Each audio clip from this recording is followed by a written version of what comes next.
สวัสดีค่ะวันนี้นะคะมาพบผู้ป่วยหรือว่าลูกค้านะคะที่ทานผลิตภัณฑ์เกี่ยวกับสายตานะคะ เดี๋ยววันนี้เรามาสัมภาษณ์กันสดๆเลยนะคะกับคุณนิชานว่าซื้อผลิตภัณฑ์นะคะตัวสายตานะคะตัวนี้ค่ะนะคะไปให้ใครทานแล้วคนทานเป็นอะไรนะคะ เดี๋ยวเรามาติดตามกันนะคะสวัสดีค่ะคุณนิชานคะแล้วตัวสายตาเนี่ยค่ะทาร์เก็ตนะคะใครเป็นคนทานคะคุณแม่ครับคุณแม่นะคะคุณแม่ทานนะคะคุณแม่เป็นอะไรคะทีแรกว่าจะไปผ่าแล้วก็ไม่กล้าไปผ่าก็เลยกลัวค่ะเพราะเพื่อนเขาผ่ามาตาเขาบอดเลยคือผ่าแล้วมันมีผลข้างเคียงใช่ไหมคะหาก็เลยมาเยี่ยมแล้วก็ตกใจเลยไม่กล้าไปเลยนัดหมอไม่เรียบร้อยแล้วเดี๋ยวบอกวางเงินว่าจะไปจองห้องอะไรเรียบร้อยเงี้ยทีนี้ก็ไม่กล้าไปก็เลยตัดสินใจ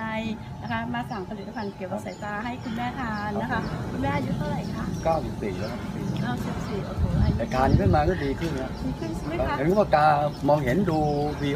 ดูพวกนิ้วอะไรได้หมดตำโบอีกดูไม่ดูเลยปกติแล้วนะคะไม่ดูอะไรนะคะตอนนี้เปิดวิดีโอนิ้วดูแล้วใช่ไหมคะเป็นไงคะนะคะโอ้เรียกว่าตอบโจทย์นะคะสำหรับดวงตานะคะ2 กล่องเองนะคะอันนี้นะคะได้บอกเลยนะคะว่านี่ค่ะอันนี้คนทานนะคะจากนี่ผมว่าจะให้แฟนลองทานดูจะให้แฟนลองทานดูแฟนก็เป็นนิสิตดวงก็ไปตรวจพ่อกับแม่ตรวจพ่อกับแม่พอดีเขาบอกเป็นนิสิตดวงแต่ว่าก็แม่ไม่ได้ไปก็ไม่ได้ไปทั้งคู่เลยเพราะแม่ไม่ไปเราก็เลยไม่พาแฟนไปเนาะค่ะไปรอตอนเช้ากลับไปแค่ตี 5กลับ5 โมงเย็นมันใช้เวลาใช่ไหมคะค่ะก็อย่างนี้นะคะก็บอกเลยว่าแค่2 กล่องเท่านั้นนะคะผลิตภัณฑ์ตัวสายตานะคะตัวเนี้ยนะคะตัวดี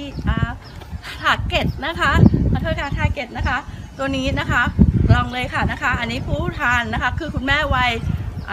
94นะคะตอนนี้ดูนิ้วได้แล้วนะคะก็ตามต่อนะคะเดี๋ยวเราจะไปสัมภาษณ์นะคะผู้ป่วยที่ใช้ผลิตภัณฑ์ของคุณหมอด้วยนะคะขอบคุณค่ะโอเคไหมคะ